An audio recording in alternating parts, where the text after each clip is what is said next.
کیا کبھی آپ نے محسوس کیا ہے کہ گھر میں پیسہ تو آتا ہے لیکن پتہ نہیں کہاں چلا جاتا ہے؟ ایسے لگتا ہے جیسے کچھ دن پہلے ہمارے پاس بہت پیسے تھے اور کچھ دن بعد لگتا ہے کہ ہمارے جو ہیں وہ پیسے بالکل جو ہے وہ ختم ہو گئے ہیں۔ السلام علیکم ایوری ون۔ آج کا ٹاپک جو ہے وہ بہت امپورٹنٹ ہے۔ سوال یہ کہ رزق میں کمی کیوں آتی ہے؟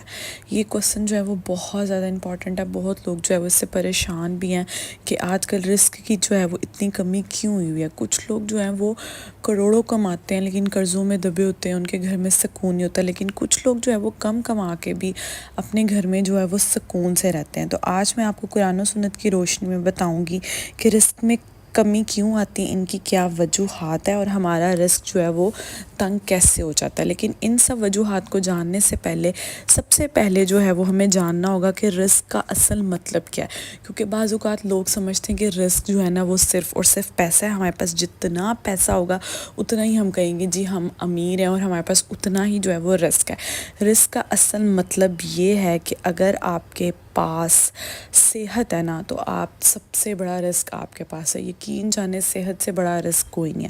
اگر آپ کے پاس نیک اولاد ہے نا تو یہ بھی بہت بڑا رزق ہے۔ اگر آپ کے پاس عزت ہے تو یہ بھی بہت بڑا رزق ہے۔ اگر آپ کے گھر میں برکت ہے، سکون ہے، آپ کے ارد گرد جو ہے وہ اچھے لوگ ہیں، آپ سے محبت کرنے والے لوگ ہیں، تو یہ سب چیزیں رزق میں آتی ہیں۔ اگر آپ ان چیزوں پہ کبھی غور فکر کریں تو آپ کو معلوم ہوگا کہ یہ سب چیزیں جو ہیں وہ رزق میں ہی آتی ہیں، ٹھیک ہے۔ تو اللہ تعالیٰ نے قرآن پاک میں بھی یہ بات فرمائی ہے کہ آسمانوں میں ہے تمہارا رزق اور جو تم سے وعدہ کیا گیا، کہ اللہ تعالیٰ نے آسمانوں میں آپ کا رزق چھپایا اور اللہ تعالیٰ نے وعدہ کیا کہ تم لوگوں کو جو ہے وہ رزق دیا جائے گا۔ اب جانتے ہیں کہ رزق کی کمی ہمارے گھر میں کیوں ہوتی ہے، ان کی کیا وجوہات ہیں۔ اچھا، سب سے پہلی وجہ رزق کی کمی کی پتہ ہے کیا ہے؟ گناہوں کی وجہ، ٹھیک ہے۔ جب آپ گناہ کرتے ہیں نا تو آپ کا رزق کم ہوتا ہے۔ نبی کریم صلی اللہ علیہ وسلم نے یہاں تک فرمایا کہ جب بندہ گناہ کرتا ہے تو اس وجہ سے اسے رزق سے محروم کر دیا گیا۔ جب آپ چھوٹی چھوٹی باتوں پہ ہم گناہ کر دیتے ہیں، جھوٹ بول دیتے ہیں جس کو ہم میٹر ہی نہیں کرتے، جو ہمارے لیے میٹر ہی نہیں کرتا، ہم اسے کاؤنٹ ہی نہیں کرتے کہ جی یہ بھی ہم نے گناہ کیا، کسی کو دھوکہ دے دیتے ہیں، کسی کی دل آزاری کر دیتے ہیں۔ لازمی نہیں گناہ کرنے کے لیے کوئی آپ بہت بڑا گناہ کریں، چھپ کے کریں۔ سم ٹائم ہم جھوٹ بول رہے ہوتے ہیں، کسی کا دل دکھا رہے ہوتے ہیں، اس طرح کے کام ہم نارملی کر جاتے ہیں اور ہمیں نہیں سمجھ آتی کہ اس سے جو ہے وہ ہمارے رزق پر کتنا فرق پڑا ہے۔ اللہ تو ناراض ہو رہا ہے اور اللہ تعالیٰ نے واضح بھی فرما دیا ہے کہ جو بندہ گناہ کرتا ہے اسے رزق سے جو ہے وہ محروم کر دیا جاتا ہے۔ تو اس لیے ان چیزوں سے جو ہے وہ پرہیز کریں، چھوٹے چھوٹے گناہوں پر غور کریں کہ ہم ایسے کون سے گناہ کریں چھوٹے چھوٹے جس کی وجہ سے ہم پیسے کما تو رہے ہیں لیکن ہمارے رزق میں جو ہے وہ برکت نہیں ہو رہی۔ کبھی کبھی ہوتا ہے پیسے بہت ہوتے ہیں لیکن نا برکت نہیں ہوتی۔ تو کسی کو اگر آپ دھوکہ دے رہے ہیں، کسی کے ساتھ آپ برا کر رہے ہیں تو ان چیزوں سے اوائڈ کریں، چھوٹے چھوٹے گناہوں سے اوائڈ کریں۔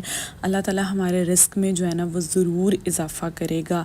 کسی کی برائی نہ کریں، بس ان چیزوں پہ غور کریں، اللہ تعالیٰ آپ کے رزق میں جو ہے وہ اضافہ کرے گا۔ پہلی وجہ تو یہ ہے۔ دوسری وجہ کیا ہے کہ ہمارا رزق میں جو ہے وہ کمی کیوں آتی ہے؟ ناشکری کی وجہ۔ یہ وجہ بہت زیادہ جو ہے نا ہم نارملی کر جاتے ہیں، ہم چھوٹی چھوٹی چیزوں کو اگنور کر جاتے ہیں کیونکہ ہمیں لگتا ہے کہ جی ہمارے پاس بڑی گاڑی ہوگی تو ہی ہمارے پاس زیادہ رزق ہوگا، ٹھیک ہے جی ہمارے پاس بڑا گھر ہوگا تو ہی رزق ہوگا، اس گھر میں ہمارے پاس ہی ادھر ادھر جو ہے وہ میڈ پھر رہی ہوں گی، ٹھیک ہے، تو یہی جو ہے وہ رزق ہے ہمارے پاس، ٹھیک ہے۔ لیکن ہم اپنی چھوٹی چھوٹی چیزوں کو کاؤنٹ ہی نہیں کرتے۔ جیسے کہ میں نے ویڈیو کے سٹارٹ میں بتایا کہ آپ کے پاس نیک اولاد ہے، اگر آپ کے پاس ہاتھ پاؤں آپ کے سلامت ہیں، آپ خود چل پھر سکتے ہو، آپ کے پاس اگر صحت ہے، تو یہ ساری چیزیں جو ہے نا وہ رزق میں آتی ہیں۔ اللہ تعالیٰ فرماتا ہے اگر تم شکر کرو گے تو میں تمہیں زیادہ دوں گا اور اگر تم ناشکری کرو گے تو میں سخت عذاب دینے والا ہوں۔ تو اپنی جو ہے نا روزمرہ کی زندگی میں اللہ تعالیٰ کا چلتے پھرتے شکر ادا کیا کریں۔ یقین جانیں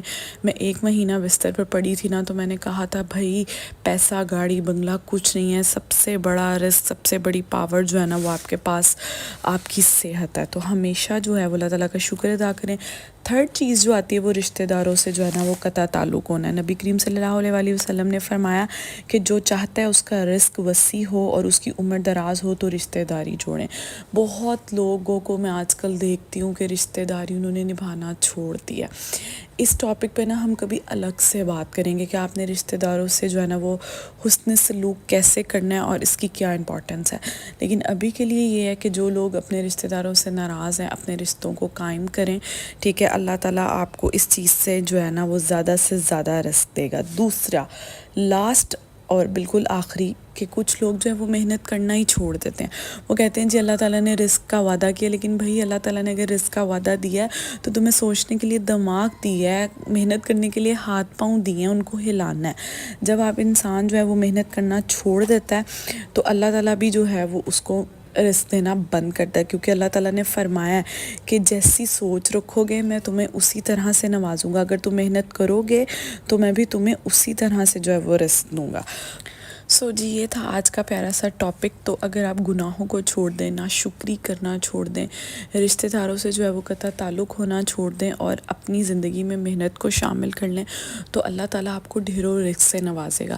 اس کے علاوہ آپ نے اپنا ایک اور کنسیپٹ بھی کلیئر کرنا ہے کہ جو ہے نا آپ نے یہ نہیں سوچنا کہ زیادہ پیسے ہوں گے تو ہمارے پاس زیادہ رزق ہوگا. آپ کا صحت, آپ کی نیک اولاد, رشتہ دار, یہ سب کچھ جو ہے وہ آپ کے رزق میں آتا ہے. ٹھیک ہے, کمانے کے پیچھے اتنا مت بھاگیں, اپنی کمائی میں برکت ڈھونڈیں کیونکہ برکت جو ہے وہ سب سے پہلے ہونی چاہیے. اللہ تعالیٰ ہمارے رزق میں اضافہ کرے, اللہ تعالیٰ ہماری ہر نیک خواہش کو پورا کرے. ملتے ہیں نیکسٹ ولاگ میں.